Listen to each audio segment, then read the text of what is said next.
If I don't start now, I don't know if I ever will.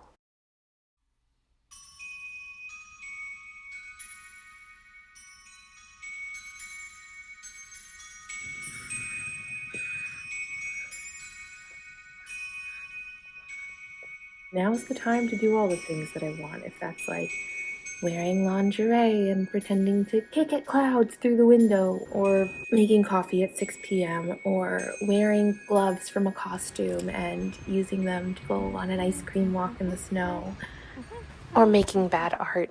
The time is now.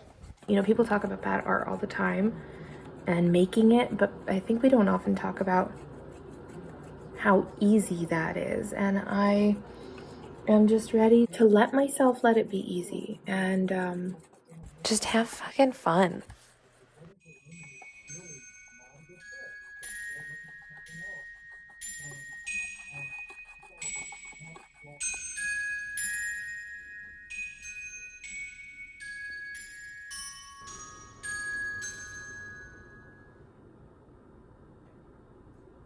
I'm really hoping that in documenting my unfolding as an artist and my vulnerability in where I'm going and how I'm feeling, and not just how I'm feeling, but how I'm feeling about art and the journey and being 30. I hope that in sharing all of that and this little Mr. Toad's Wild Ride sort of thing with y'all, that I get to connect with other people that are also just starting, whether they're 13, 30, or 73, you know, because it's exciting to start. It's really exciting. It's scary because you're like, well, I just spent all this time fucking learning how to write SEO content as a sex writer. If you're me, that's what I used to do. That's me. But I don't want to do that anymore. If I write about sex, I want it to be because I'm having really good and exciting sex, not because someone assigned me some topic that frankly I don't care about. And it's exciting to just realize that if you are alive and have a little heartbeat and have a favorite kind of ice cream and a favorite pair of socks, then by God, you gotta wrangle this shit and make it into your dream life. If not now, when? Also, why the fuck not me? It's like that, dancing back and forth. It's like those two sentences are having a little tango and like a little, I don't know, a little canoodling in my brain back and forth. And I'm really excited to share that. I'm really excited. And, you know, I do all kinds of art, and I'm hoping to turn my life into art. Not just do art, but be art. Because aren't we all just like art? I don't know.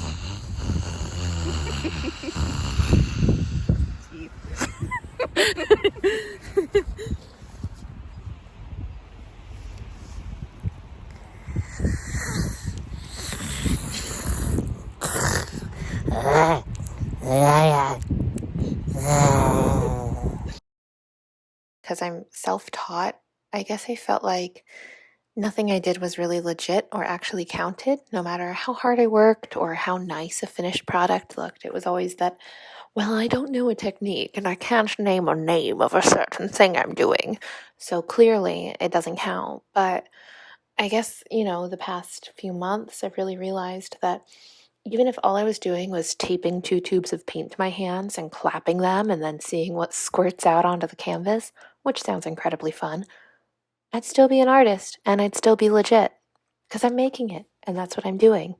So, you know, we're artists if we say we are. And that's that. To help myself reach some of these conclusions, I've, made an effort to do these self-improvement courses and to work on affirmations and my limiting beliefs through things like learning strategies. And it's really helped, but it's still a journey. I'm still a learning little bean.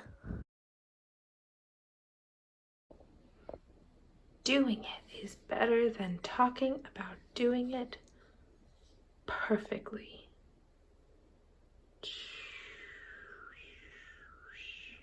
Doing it is better than talking about doing it perfectly. Doing it is better than talking about doing it perfectly. And don't you forget it.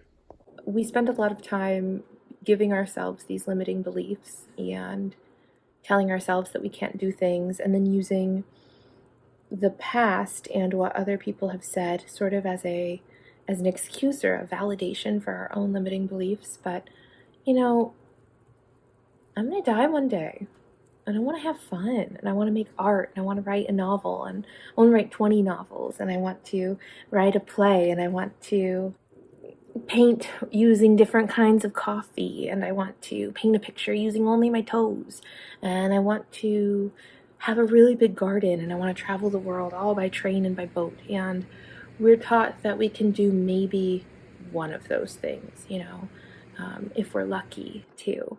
And if you dream big, you're kind of inviting people to ridicule you. And I think it's because people are scared. Like, if someone else is living their dreams, if I'm living my dream as an interdisciplinary artist that's meeting a lot of success and traveling the world, which is my plan in the next year, is to be that person, then what excuse does someone else have for not being the astronaut they wanted to be, or next Great British Baking Show host, or whatever? Like, I think it's scary to see people have the gumption to do what they want. And I don't know, I'm done being scared, and I'm done feeling like jelly when I see other people do it. I didn't feel excited. It's compersion, it's platonic compersion, where we just feel really excited that someone else is achieving things rather than feeling scarce, being like, well, they're doing it and they've already done it. And it's like, well, like, no one's doing it like you. So it can feel like, oh, there's millions of books out there already. But then it's also like, oh, there's millions of books already. I'm going to make 1,000,001. I'm going to make 1,024. Like, that's exciting. People love books. They'll love your book. They'll love my books.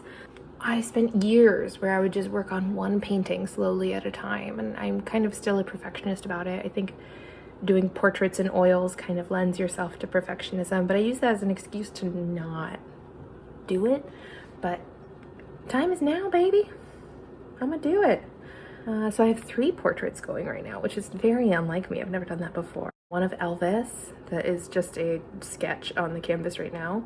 One of James Baldwin, and one of my friend Argoon. And it's cool to just do these drawings and paintings of people. And I'm also working on a short story and a novel, and I'm recording music with my husband Rhodey in our band Honey Creep. You should check it out.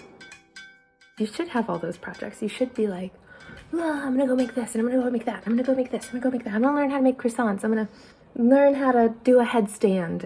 Because, like, why the hell not? What else are we doing? At home, and I don't really know what to do, I ask myself, what would 1970s Nikita do? Because we're surrounded by technology all the time. While I'm on technology, I think we let ourselves get distracted by, like, social media or YouTube, texting, or listening to a podcast, and we don't let ourselves take this time to think about what we would do if we weren't given distractions like that. It's like having a sleeve of Oreos instead of learning how to make cookies yourself, It's like, oh, it's still cookies, but it's not the same. And so asking yourself, like, what would 1970s me do? You'd probably be reading a book, or at least reading a magazine, or taking a walk, or just listening to music and drinking a nightcap. And letting yourself do those things, instead of constantly having sensory input, it kind of gives you the space to have more sensory output and tap into your 1970s self. Like, what would I do? Paint a picture, maybe? Dance by myself to some songs? Kind of like this. Bake bread, take a walk. Make it a point to lay on the floor naked in every single room in your house. You should do that if you haven't done that. Choose one room today. Start small. Because this is life, and this is what we have. And And honestly, it's really exciting. So, I don't know. I'm really excited, and you should be too, for good art, for bad art, for stuff that you never show to anyone, for stuff that you show to everyone, for the things that you make for your partner as a way to say I love you, for the homemade collaged valentines you send out in June because time's irrelevant. Just be excited for all of it. Because this is it. This is it. It's our choice to be excited about life. And I think the more excited you are, the easier it is to be who you want to be. Yeah. It's never too late to have a happy childhood.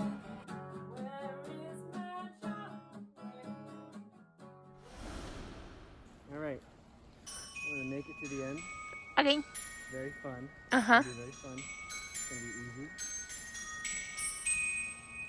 And it's gonna be safe. It's going to be safe.